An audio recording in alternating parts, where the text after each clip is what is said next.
Social in association with Pursue Fitness. I'm delighted to be joined by Liam Walsh here in Norwich. First of all, Liam, how are you doing? Yeah, I'm good, thank you, Chandler. I'm sound. Yourself? Yeah, all good, thank you. Good. Obviously, just want to get a catch up with you. You've had your return to the ring back in May. First of all, as we haven't spoken to you since then, how do you assess your performance? I haven't even assessed it at all, to be honest with you, because of the level of opponent, which was disappointing. But that was nobody's fault. I can only thank MTK for even providing an opponent in the end, because the grief we had trying to get an opponent was crazy. People pulling out on fight week and then the day before the weigh-in, and obviously the shut off for the board, I think it's 4 o'clock on a Thursday or something, and this fella agreed to do it 5 minutes before then, sort of thing. So it was a bit of a more massive anticlimax, if I'm honest. Emotionally, I felt nothing in there. I didn't feel buzzing, I didn't feel happy, sad. I was just like fucking just going through the motions, sort of thing, because of the level of opponent. But yeah, onwards and upwards. Like I said, it was nothing to do, it weren't MTK's fault. It certainly weren't my fault, because I was any opponent that got put through to me, I sent back a thumbs up, like the harder the better, sort of thing. I ain't got time to waste. I don't want to waste anyone's time. Don't want to waste my own time. Don't want to waste my fans' time. I just want to be in decent fights. So that's the plan. Now, obviously, we've sort of heard and sort of know over the stories over the 2 years that it has been sort of a frustrating time for you to sort of get that fight. What was that 2 years like? So, like I said, seen a lot of stories, and it was sort of... It weren't as bad as, like you've had your well documented Tyson Fury's layoff out the ring and what have you, and the mental health and everything like that. It was nothing like that. If I'm honest, it weren't too bad. I got to spend more time with my kids, more time with brother Michael, more time with obviously Ryan's always been flat out on it because he was still British champion. I was training with him as well, which keeping me sane, obviously. I didn't stop training, actually, the truth of the matter is, so that's probably what kept me sane. And it weren't too bad. I was a bit fed up with the fact that the politics of the game and the business of the side of things. I was thinking, this isn't what I thought it was. As a kid growing up, I just thought it was, it's only as you get older and you're more experienced and you've done it, you realise there's a lot more to it than just turn up and have a fight and jobs are good. The 2 years out of the ring, it wasn't that bad. It was fine. I enjoyed time with my family and I stayed training, and I was just gutted I weren't fighting, because I feel they're good years lost, really. No, I just want to touch on it a little bit more, because like I was saying, that there has obviously been some stories. I remember the one that sticks out to me is that you did think about potentially leaving the sport at one point. Like how hard did it get to sort of secure a fight for you? Regarding potentially leaving the sport, I've got 4 children to provide for, so when you're nearing 2 years out the ring without earning, so obviously you need to earn some money. So I was considering, like, this can't go on forever, So yeah, that was. But it was only briefly a brief thought of gonna have to knock this on the head and go out and graft and earn some money for the kids and that. But otherwise, I was. I don't think I'll ever retire. I said to Ryan yesterday, funnily enough, I'm never going to retire, because I don't care if I'm 50-year-old. If someone calls me out and says, do you want to fight? I'll turn up and fight. So I know the board might not let me, but whatever, But if someone ever offers a fight to me, then I'll fight them. So I'm not going to retire, because I'm always keen to fight to whatever edge I get to. I will always accept a fight. So yeah, we'll see. You'll never see an announcement of my retirement, because I'm never going to retire. I might not be active, but if someone then says, "Oh, do you want to fight?" I'll say, "Yes, I do," and I'll turn up and fight them. So. Mm-hmm. Do you feel there's any type of pressure now that it's been 2 years on since your first world title challenge against Gervonta Davis, and do you think people are kind of...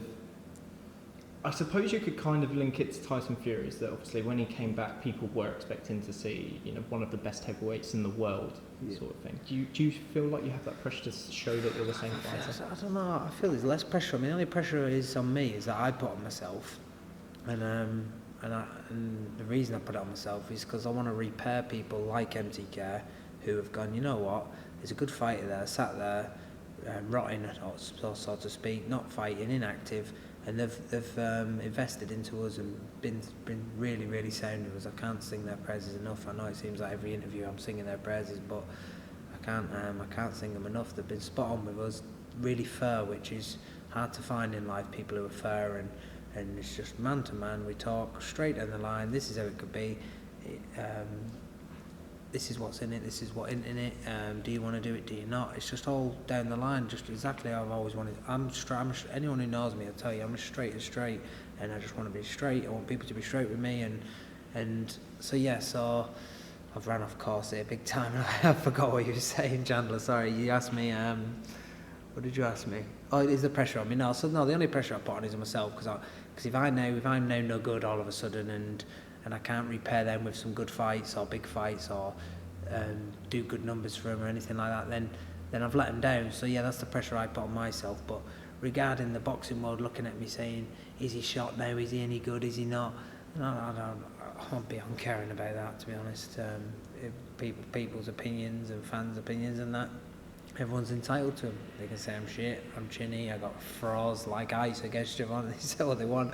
It really doesn't bother me. I've never been one for worrying about other people. You know, the opinion for me, if it comes off, if it's one of my brothers, I'll take it on board straight away. And if they say you were rubbish or you shit, then I'll take that because I respect them. So otherwise, it doesn't really mean much to me, if I'm honest. And that probably comes across terrible, but that's just me.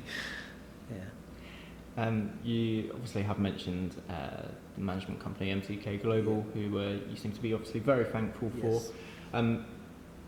If I'm correct, that was the start of this year, like around March time? Yeah, that's right, yeah.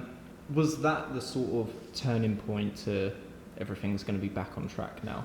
Yeah. We'd actually been speaking to him for a few months previous to that, but I was a bit reluctant, stupidly, because let me think. Why was I reluctant to start with? I'll tell you the bare bones truth. I didn't want to go back to selling tickets, because the truth of the matter is I sold tickets all the way up to my world title fight, even during the world title fight, even in the changing room minutes before a world title fight, we're selling tickets, and that's not good, as you know, any fighter will tell you. And you shouldn't be selling tickets. You shouldn't be not forced, but pressure shouldn't be put on you so much to sell tickets. It breaks the back of fighters. It's the hardest thing in the sport. Forget the training camps. You try selling tickets day in, day out, driving around handing tickets out. Any fighter, any good fighter, or not even a good fighter, even the fighters who are out there grafting them tickets, they'll tell you how hard that is. And that was one of the reasons why I was out for longer than I should have been, because I was not willing to come back to boxing and be grafting tickets right back to square one, and I'm no superstar. I don't do massive numbers. I'm no great fighter. So in which case, no one had the right to say, all right, we'll put him on then he doesn't have to do tickets. And that's why I am thankful, because MTK, I always try and do as many tickets as I can. I've done a decent ticket down in Brentwood when I come back, but and I always will do my best for him. But I'm not under any pressure. I'm not being forced, or no one's putting any pressure on me to sell tons and tons of ticket and put your own money in and collect that ticket money in weeks later and all that rubbish. So that was one of the reasons I weren't keen on coming back to boxing. And if there's a lot of fighters out there, if they're honest, they'll tell you this, they don't want to be doing that. And I know it's sort of the way of the world at the minute, the way of boxing. You have to sell tickets, and I understand it, because it is a business, strictly a business. But it's hard. Just want to touch possibly a little bit more on the tickets, because I always tend to find it quite interesting. And I think the thing that stands out is, for boxing, obviously, boxers are kind of expected to go and sell tickets, yeah. But to my knowledge, it's only really the only sport that actually goes on. Yeah. Why do you think that is? I don't know, because it didn't used to be like that. So I don't. Years and years ago, promoters were promoters. They promoted you. You got in them for you as a fighter. They were a promoter. And you think nowadays, with so much social media and everything, it'd be even easier for promoters to promote and fighters to fight. But it seems like it's gone the other way. We have to be a promoter and a fighter. and a manager and everything else. So I don't really know. Imagine in football if your most popular players were the ones who played, you know, the standard would go to pot, you know. And maybe that's why I honestly believe boxing now isn't in a better place. Well, it is financially, business-wise, but you look at them fighters back in the 70s, the 80s, 60s, they were proper fighters. Look how skilled they were. They could stand in the pocket of each other for 15 rounds and ride and slip and slide. And my worried, are these skills being taught anymore? You know, they were proper fighters, but they didn't have all the pressure of being a promoter as well as a fighter. I don't know if that actually did make any difference or not, or they were just taught better back then or what, I don't know. But yeah, the tickets are hard. It's a hard game, selling them tickets. Yeah. Just go back to yourself. Obviously, when can we expect to see you next back in the ring? I'm just awaiting confirmation any time. I'm hoping it will be in October, very latest November. But it will definitely be one of them months, and in a decent fight as well. I can't really give you anything just yet because I'm waiting on confirmation. Like I said, I don't want to tell you something that doesn't happen. But it should be a decent fight. Definitely a step in the right direction, and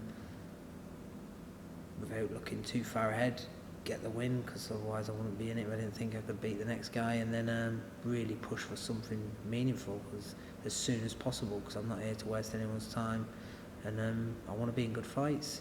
This game's too hard to be pottering around, and you know, and I've never been in the mentality of manoeuvre your way through to where you've got to get. That's never been my mentality. It's always been, when can I fight the best available opponent? You know, I used to come in the gym after 5-6 fights, give a list to Graham and say, Graham, can you try and get me one of these fighters? And it was like, I'm going back 12 years, like people like Stephen Foster Jr. and, you know, serious fighters at that time. Who, I even went and watched Stephen Foster Jr. fight the Russian up in Stoke about, God, I'm going back 10 years now, up in Stoke, and he knocked out the Russian. But I went up there watching him. I don't even think I'd have a pro fight by then. But I was, in my mind, thinking 3 or 4 fights and I'm fighting him. You know, because that was my mentality. And maybe it hasn't been the right mentality. Certainly hasn't for the bank balance, because me and Ryan have always said, yeah, we'll fight. Where's the fight? You know, we haven't been, well, most fighters nowadays, it's, yeah, I'll fight. How much is it? You know, but which I can't say they're wrong, because you need to earn as much as you can in that short period, because it is only a short career. But that's my mentality. I can't change that. I've tried, but I can't. It's just, who can I fight? Who's the best available? I'll fight them. So that's where I'm at, and that's where I'm going to stay at throughout my career. Is it sort of just trying to catch on that last bit that you said there, but is it sort of like a decent level of opposition, slow stepping stones? Yeah, sort of. Yeah. I think it's a decent level of opposition. It's someone who's never been stopped and things like that, and it'll be at lightweight, I think, as well. So, yeah, well, it will be at lightweight. And the fella's come to fight as well. I've watched little clips of him and that. So he comes to fight. I think it's a good fight. I'd like to think I know a little bit about boxing, and I think it makes for a good fight.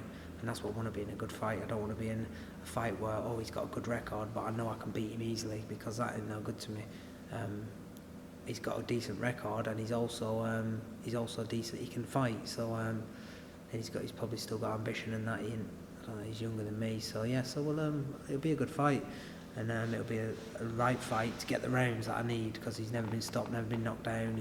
He's there for the duration. So hopefully. In a perfect world, I'd knock him out in the 10th round. I'd get 9.5 rounds out and knock him out, but I'll be prepared to do the 10 rounds, that's for sure.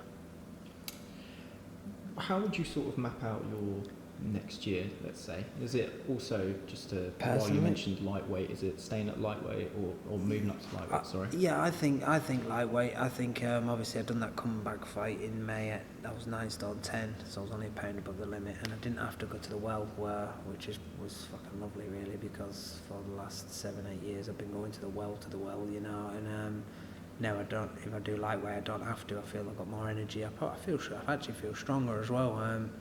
So I think it will be at lightweight, unless something brilliant came up at super featherweight, so I just messed your lighting up. That's all right. unless something brilliant came up at super featherweight, then do you want to stick that light back on? No, that's all right. That's right. Yeah, unless something brilliant came up at super featherweight, we're going to be at lightweight. Yeah.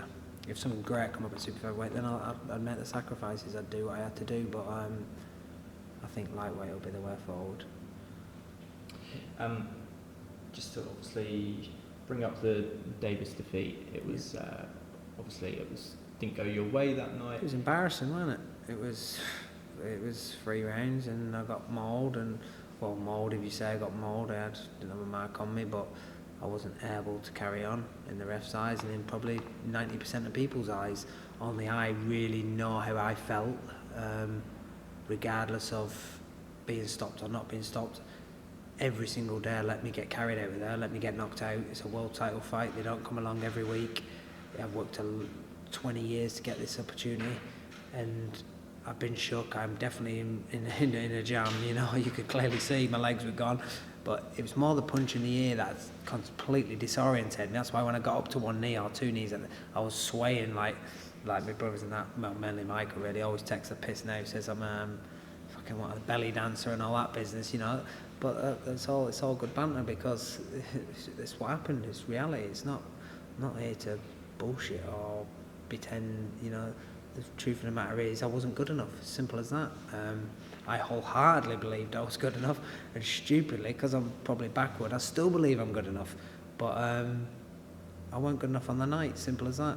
When he caught me with a shot I didn't see. He was lightning fast. I'll give him that.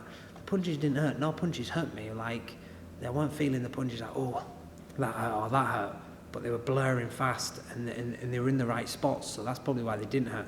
If he'd have cracked me in the middle of the face and cracked me on the nose or cracked me in the temple, I might have felt like, fuck, that was heavy. But it wasn't. It was like bang on the jaw, bang behind the ear. They were in areas that shook you rather than hurt you, and he was very good. I can't doubt that. The game plan we went in with, which was devised by myself really, and I wouldn't change it. I still think it is the way to beat him. I still think you've got to be cautious, but try and get his respect in the early rounds, within the first 4 rounds, and then from rounds maybe 5 onwards, I think you've got to try and sort of step on him a little bit, and keep the gap, close the gap, and bang him to the body. We know he's tight on weight. Bang him to the body, try and get him into a bit of a dogfight and drag him. Hopefully he's inexperienced, or his edge, he does something daft, or you know, maybe hit him low a little bit, pull his head down, you know, frustrate him, he's on away soil. That was all my mentality before that fight. But all you saw me was running for 3 rounds and didn't throw a punch barely. So it looks like I've ran away, shit myself, froze like fucking ice, as they say, and what have you, all the other insults that, or whatever, or people's opinions, whatever they are. So now it looks like, oh, he just ran away, terrified, got done. All right, that's your opinion, I can accept that, because it's up to you, whatever. But the reality is the plan was to move for 3-4 rounds, try and nick 1 or 2 of them rounds, and if you're lucky, I thought round 2 was probably a draw, but with the IBF ruling, any close round goes to the champion. Then he probably won it. He did win it, so he was 2 rounds up, and then before you know it, 3rd round, it was all over. But the plan for me was, even if I didn't win one of them first 4 rounds, I weren't going to panic, because the plan was for me to just close the gap and go for broke after about 4 rounds, and let's find out what he's about, sort of thing. And you've got to admire Pedraza, because he done that from round 1, Pedraza did, and that's the reason why I wasn't willing to do it from round 1, because Pedraza went for broke from the off, just went for it, and he got a beating for it, and after 5-6 rounds he was tossed. So he was, you know, every shot that hit him after round 4 or 5, it was shaking him and hurting him. But you've got to admire his mentality. You know, he said, "I'm going to put it on you and see where you're at," and he tried his best. But so I thought that ain't the way to do it. You know, because I was fighting myself the whole way through camp. Whether to just go for it from dot one, just give it, not so much Ricky Hatton style, but like, you know, just get close to him, smother him, maul him, pull him, fucking everything but bite him really, and just really lay it on him. Would I have been good enough for that? Probably not, but it was a mentality that I was fighting with the whole way through camp. And then I went with, in the end, I thought, no, we'll go with, take the sting out of him, try and keep the distance so he's swinging punches and missing, take a little bit of zip out of him. And after 4 rounds, when they start sucking up that first breather, just then go for broke for 8 rounds and do not stop. And I was in immense condition. I know that from I could have physically gone from dot one. Whether or not I'd have held the shots, well, tells you I wouldn't have held the shots, but history tells you I wouldn't have. But condition-wise, I was ready for the job, but I wasn't good enough. Is the truth of the matter, because when I actually got shook, I didn't do the right things. I got shook. I fell into I was actually in the southpaw stance when I got hit with a straight down the pipe, which knocked me onto my heels. He then obviously rushed me. His instincts were brilliant. He's a killer and he's fast, and he was on me straight away. And then it was all over too quick, and I wasn't smart enough to even, when I was down there, let my gum shield fall out, walk off to the neutral corner. Complain that 2 or 3 of them might have been behind the head. Just buy myself a little bit more time, and even when he stuns me, I should have gone back in hindsight now, which is lovely. Obviously, I should have been back in the orthodox stance. I should have been staying low, staying compact. I shouldn't have. But instead, I'm sort of like swaying around in the southpaw stance and opening up, and so I wasn't good enough. That's the bottom line. Yeah. Do you potentially use that as a sort of yardstick to see where you are at world level, or do you consider Gervonta Davis to be sort of elite world level? I think he's got potential to be elite. I don't think he's elite just yet. Pedraza was a very good win, the best win of his career. I'm biased, but I think I was probably the second best win of his career, and he's beat a couple of half decent ones since, but the records are the records, but then you got to look at people's ambition. Pedraza, when he fought, Pedraza had ambition. Pedraza still got ambition. He still wants to be a freeweight world champion now, and after going up to lightweight after Gervonta and being a lightweight world champion, it shows you he had ambition. I certainly had ambition. There's nothing more I wanted in the world than to be a world champion that night. So they're good wins. He's fought people since me with good records, but you got to question, have they got the ambition to, because that's a big part of matchmaking. If you're manoeuvring and being smart, you're picking the people who are good, but the ambition might be slightly waning. They might have 3 kids now. They might not so much fancy the job, and that's a big part of it. And I think at the minute he's a world-class fighter. He's got the potential to be elite, and that's just all on him, where he lives and how he deals with money and everything else that's going to come his way. And I hope he does. I'm well happy for it. I'd be happy for anyone who comes from rags to riches. He's from Baltimore, they're shooting each other, killing each other left, right and centre. If he can make a lot of money, get his family out of there, I'm all for that. I'm well happy for him. It'll be a sad story, and it'll be a common story if he was massively talented and fucked it all up, that'd be shit, because there's too many of them stories in boxing. I'm sick of hearing them. There's hardly any good stories where someone comes from nothing and gets out of there and does well, and it's annoying. So hopefully he does. And for myself, regarding a yardstick, I believe I am, as it stands, a fringe world-class fighter, but I've still got to prove it. The Klimov win weren't enough. Bar that, a lot of my wins were all in Britain. But it was through no fault of my own, because I didn't want to jump from Klimov to Gervonta. I wanted to be fighting better people than Klimov before I fought Klimov, so it's certainly no fault of my own. I still want to fight better people now, but it's just getting these people in the ring because I want to fight. Definitely not my fault. So I'm happy, and I still look at these other world title champions out there. Before Gervonta and after Gervonta, I've looked at, I thought, I can beat you, I can definitely beat you. But it's just whether or not I'll get another opportunity. But we'll see. We'll see what comes. Either or. I'm happy, whatever. I'm happy. I'm always positive. I'm happy. It is what it is. Yeah, we'll find out. Obviously, with Gervonta Davis and Tevin Farmer actually out in action a couple of weeks back now, on obviously different bills on the same nights. Yeah. Did you see either of those performances? Yeah, I've seen them both. Yeah, I watched Farmer beat Fremwar. Was it Funnily enough, I got offered to fight Fremwar before Farmer. Between Klimov and Gervonta, it was an 8-month gap exactly. No injuries, completely fit, 8-month gap. I wasn't actually allowed to fight in that period because the IBF told me if I fight, they're going to strip me of my ranking. So they said, sit there, work there like a good boy, and when Gervonta's ready, you can fight him. So I'll sit here for 8 months, which I obviously didn't, but it's still. Anyways, so 8 months later I fight Gervonta. In between that period I got offered to fight Fremwar for the for the European title. I was over the moon. I thought, what a good fight to have, a southpaw in between to fight in Gervonta. I thought, brilliant. So when we contacted the IBF, they told me, no, you take that fight and you'll be stripped to your ranking. Probably should have told them, stick you then, and still done it anyway. I don't know why. Yeah, but anyways, so I knew Frenway was a good fighter, but I backed him to beat John O'Carroll. Actually, I felt like I got well jobbed on that one. I think I got him at 16-1 on points or something, and I think that was in play actually. I can't remember either way. I got done for about £600-700. I was fuming. So I knew he was a good fighter because I'd watched a lot of him. Because at one point, like I said, I was under the impression I'm going to be fighting this fella soon, and I was well up for it, but didn't happen. Farmer's a very good fighter. Farmer's really hard to beat. He's technically brilliant. He's fast. He's tough. He's got a bit of everything. He's got a lot of everything, but his punch power doesn't look great. But then you keep getting it off anyone for 12 rounds consistently, it's going to hurt whatever. So sometimes that can be overrated. Gervonta and Farmer would be a good fight, wouldn't it? It's a fight we should see. This is what I don't like about boxing, you know. Obviously, like I sort of contradicted myself a little bit because earlier I said you've got to earn the money while it's there and in that short period. So there obviously are. Gervonta's obviously, probably not even Gervonta, Mayweather's and that are doing what they need to do to maximise the earnings of the fight, which fair enough, but let's just make sure it happens and do it. Let's not do it in 7 years when they're 32s and 35 or whatever, you know. Let's do it now is what I said, but then what do I know?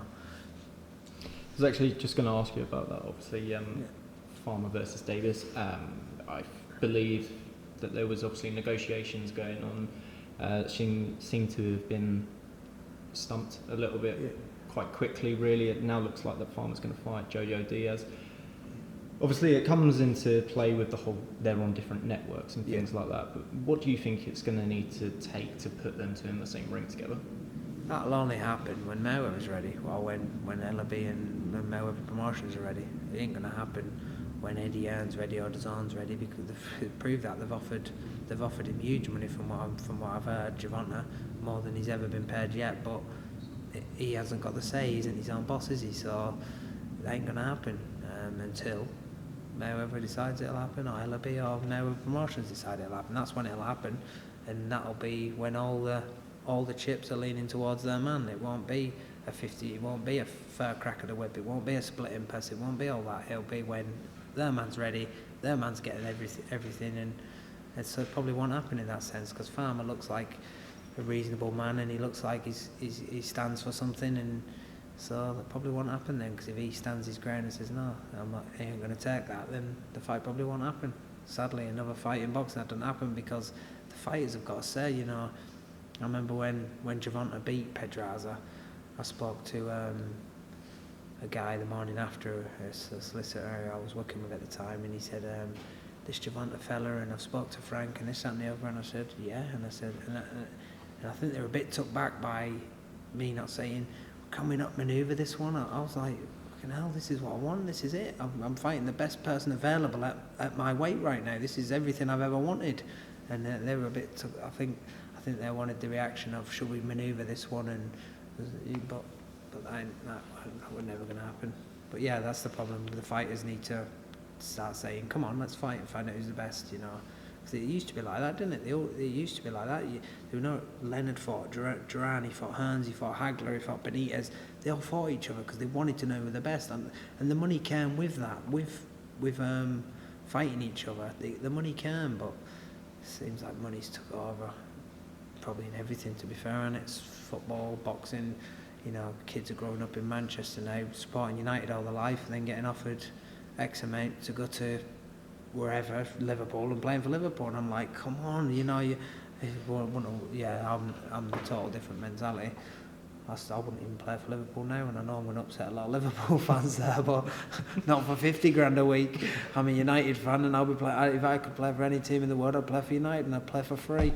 But the fact I'm rubbish at football doesn't help. Yeah. If Farmer versus Davis was to be made, who would you pick in that fight? I think you've got to lean towards Tank, because not only has he got that power, the equaliser, he's also, I think his IQ and his boxing intelligence is very underrated. I think, hey mate, do you wanna, I think his IQ. Do you want me to start again? Or? No, that's all right. I think his IQ is a lot higher than what he actually gets credit for. When I was coming up to fighting Gervonta, I actually was trying to gain confidence off the fact that he might not have a very good boxing IQ. He might be a bit green, and but that weren't. It was a bit stupid really, because he'd had a lot of amateur fights, 200 odd amateur fights and all that. So his boxing, just sharing 2.5 rounds with him, and his distance, he's judging his distance, he's constantly trying to set you up. I think he's a lot smarter than we've seen yet, and because we haven't seen anyone good enough to take him deep into fights to prove it, or anyone even to try and push him back to show how good he is. So I think in that fight you'd have to favour Gervonta, because Gervonta can outbox Farmer and he can outpunch him. So Farmer would have to have his best night and to outbox Gervonta. He ain't going to stop Gervonta, I don't think. So I'd lean towards Tank. And but you know, a big part of that answer is also which promotion it'd be on. That'd be a big part of the answer, and that's sad to say that, but that would be a big part of the answer. If it was on a Mayo promotion, you'd be a heavy favourite, and if it was on a DAZN, it'd be a 50-50, because you know there's a lot more into that home fighter or away fighter than people know really. Just wrap up, get a few things. Yeah. Sorry, get your thoughts on a few upcoming events in boxing. We'll start with this weekend: Sergey-Kovalev versus Anthony Yarde in Russia. Thoughts on the fight? I can't see past Kovalev. I do like Yarde. I think Yarde's sound. He's a good lad in that, and I like Tunde as well. I think the good lads have done really well to get him in this position, and he's done really well because he's been knocking them down. They've been putting him in front of him, and decent opponents. People saying, "Oh, Yarde's fought nobody." That ain't true. When he fought, I can't think of the fella's name, but I look his last few opponents. I've been looking into him on BoxRec and that. I haven't been watching the fights on YouTube, to be honest, but I've been looking into him on BoxRec, and on paper they've looked more than reasonable for where he was at. You know, he's only had I think about 10 amateur fights or 12 amateur fights or something like that. He's now had 18, I think, pro fights. So he's very inexperienced. He's done brilliant. In all honesty, to get to where he's at now, but I just favour Kovalev. One, like I just said on the last one, it's in Russia, it's on their promotion, so Yarde really does need to knock him out. That is possible, because if there's ever a time to fight Kovalev, it is now. I do believe that. I watched him both Andrea Ward fights. I watched the Alvarez fight. I watched where he got knocked out and the rematch, but even in the first Alvarez fight, he was winning that fight until he got caught, and then it all just went wrong for him. But the second fight, he boxed well, got shook a few times in the second fight as well, which that's a shocking thing when you're seeing Kovalev got shook, because when he came over here and destroyed Cleverly and was destroying everybody else, he looked just untouchable, like you couldn't even hurt him, almost like a machine. But now he's human and he can be shook and he can be hurt. Yarde must be feeding off that, and Yarde can clearly whack. You know, nearly all of his wins are by knockout. So it sounds like he's getting decent pair for going over to Russia. So I'm happy for him for that, and hopefully he can pull it off. I'll be certainly rooting for him, but I just see such an uphill battle when you're going away from home against someone who you have to knock out, I think. But yeah, I'm going to go with Kovalev. I'll go with Kovalev. Following on, you've got Vasily Lomachenko comes over to London to take on Campbell, the unified world titles. Thoughts on that fight? I think Campbell gives him I actually think Campbell gives him more trouble than people are thinking. People are going, Lomachenko kill him. Lomachenko blast him in a couple of rounds and all that business. But I don't see it. I think Campbell's he's huge compared to him physically. Campbell's got very good boxing IQ. You don't win things that he won in the amateurs, and even get to where he's at now as a pro. You see when he fought Linares, he weren't miles away. I didn't really think it was a split, but I didn't think he was miles away. Campbell's a good world-class fighter, and if Lomachenko does rip through him, then I don't know if we can keep giving Lomachenko any more accolades. I just think he's an absolute freak. I think he's brilliant. and the only thing that'll beat him is eventually will be weight. If you keep, because even at super lightweight, I don't see loads. I think he can beat nearly all of them. I think eventually, and he shouldn't go any higher than lightweight. You see, he check weight the other day. He was 9'11", weren't he? Mm-hmm. 2 weeks before. Well, that tells you he's probably a featherweight, not even a super featherweight, you know. So you can only tip your hat to Loma-Campbell. I think he'll go down in history as one of the greatest fighters. If people fight him, if he gets the opportunity to fight, if he gets the opportunity to fight other great fighters, and that won't be for no fault of his own. He's proved himself that he will fight anyone and wants the hardest challenges. And you can only admire Loma-Campbell.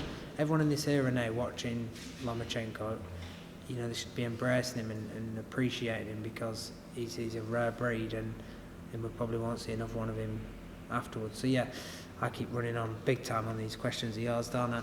But anyway, Loma-Campbell will win, and he will, I don't know, I think he might stop Campbell. Campbell's tough and resilient, and Campbell's he's far from a mug. I just said I think he's a world-class fighter, and I think there's other champions he can beat.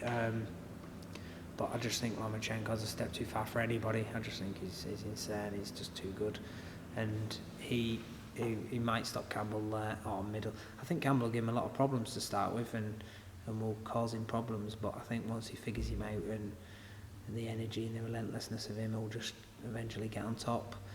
I know Mendy won, and Campbell went in the right frame of mind and all that business. I've heard all that, but Mendy too, Campbell was untouchable almost. He was boxed like an amateur for 12 rounds, kept his distance, feinted, span him and everything else, and McGuigan's got to take some credit for that, because he obviously got him in that condition and in that game plan and what have you. But you can't do that with Loma-Campbell. You can't do nothing with Loma-Campbell. Just go in there and just get beat up and say yeah thanks and get your money and off you go, I think.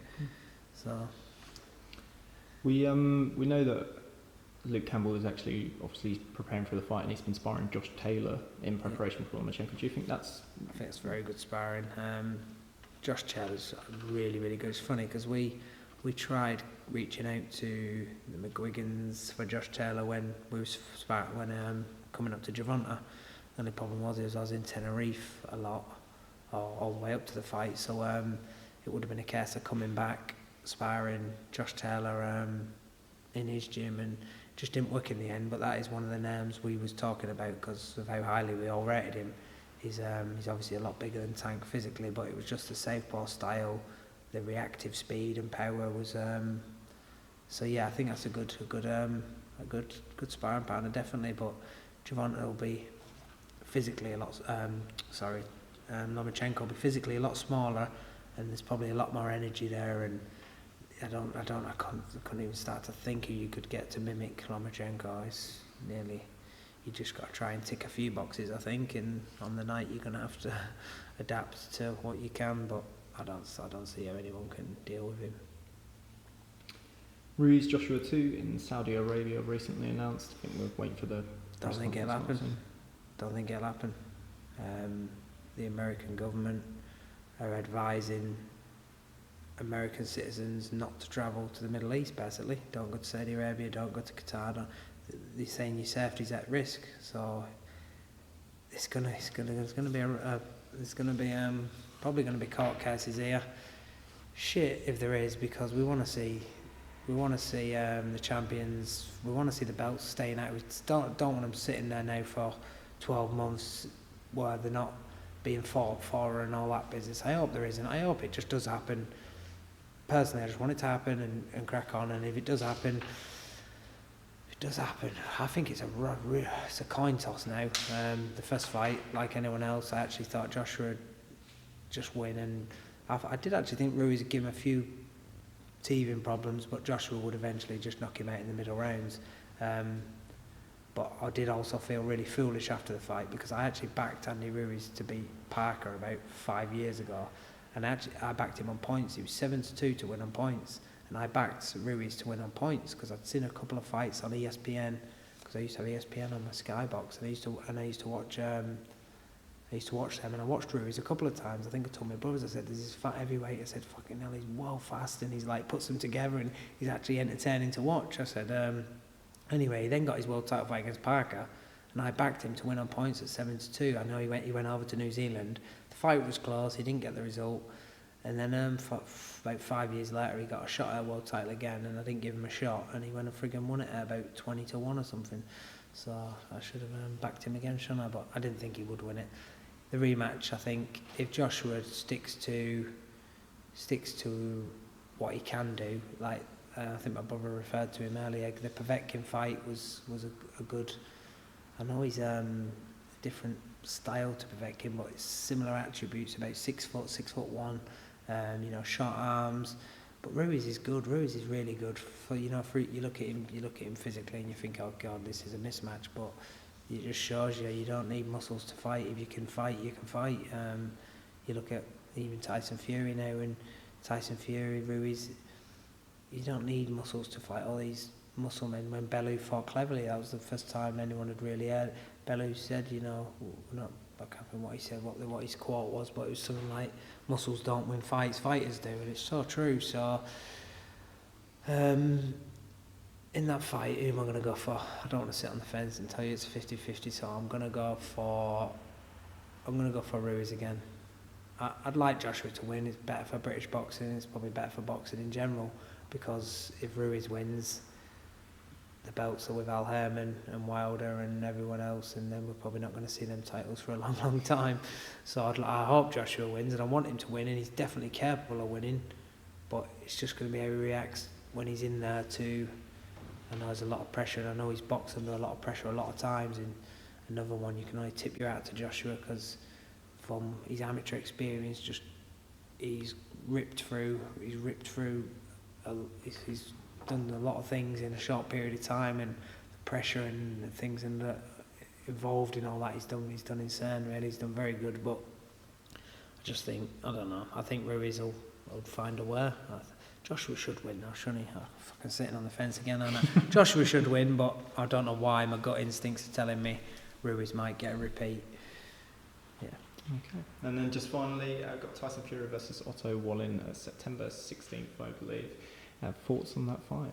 Otto Wallin, that's the German, isn't it? Is it the really tall? He's a Swede, is he? Yeah, I knew he was European. He was a European. I thought he was German. I think he's boxed a lot in Germany, hasn't he? Oh, Wallin, I might be wrong, but I think he has. But yeah, I haven't seen much of him, if I'm honest. I've seen his name pop up here and there on interviews and things like that, and write-ups or whatever, but I haven't actually physically sat and watched him, I don't think. I might have and not took much note of it, but I think you got to fancy Fury with anyone at the minute, unless you're talking about Wilder, AJ, Ruiz. When you're talking about them fighters, you then got to start having a consideration: will he win, will he not? But bar them 3 or 4, everyone else, you've got to say, if you ask me, Wilder v Otto Wallin or Joshua v Otto, you're just going to go for the man who should win, really. So I haven't seen much of Otto Wallin, so I shouldn't really say, but I think you've got to fancy Tyson to beat the fella, because I haven't seen much of him, and there's a reason he's fighting Otto Wallin the fight before Wilder, because it's a fight he should win. So, but if anyone's deserved a couple of fights that he should win, it is Tyson Fury. He went over to Germany, dethroned Klitschko. He went over to America, got jobbed against Wilder. So you can't knock him. They were the 2 best at the time, apparently, and he'd done them both. So if it is a fight where he's sharpening his tools and setting him up for Wilder, then fair play to him. I hope he earns an absolute fortune, and I'm sure he will, and I hope he does, because there ain't enough of these stories in boxing, like I said earlier. I hope everyone earns fortunes out of it. Well, I hope the fighters do, but yeah, and the trainers, and some managers. Just quickly, you obviously mentioned that it's a fight that he should win against Otto Wallin. Yeah. Do you think that, obviously, his fight with Tom Schwartz ended in 2 rounds, and I think that a lot of people would be expecting a similar sort of thing. Do you think that's really important for Tyson, just mainly to break into that American market and make that Wilder fight as big as possible? That's clearly why he's fighting Wallin and why he fought Schwartz, because the rematch was verbally agreed instantly after that fight, I assume. So now it's just a case of building him in America, and if they can get him opponents that he can knock out and look good against, then brilliant. It's brilliant for Tyson, because he'll be gaining confidence in himself, and brilliant for the promoters, because he's a product, and all of a sudden his stock's rising and rising and rising. So it works for everybody for him to fight these sort of opponents before he fights Wilder. And it also works to build the fight as well, because if they'd gone into an immediate rematch, there wouldn't have been a load more money in the rematch. There'd have been similar money, if not a little bit more. But if they can build Tyson Fury where you've got Americans buying in pay-per-view, then he's loads more money in the fight. So yeah, they're doing the right thing. They know what they're doing, don't they? They've been doing you obviously Frank and Bob Arum's involved and Top Rank. They've been doing it forever. They're not daft. They know how to generate the most money. So I'm sure they'll do the right things. Okay, well, Liam, thank you very much for speaking to me today, and thanks for obviously being so open and the time that we've spent talking to each other.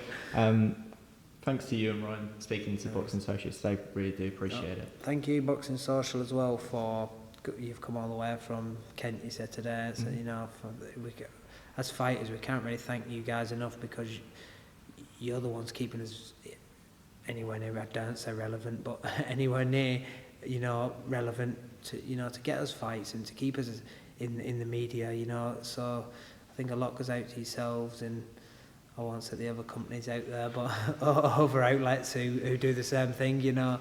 It's only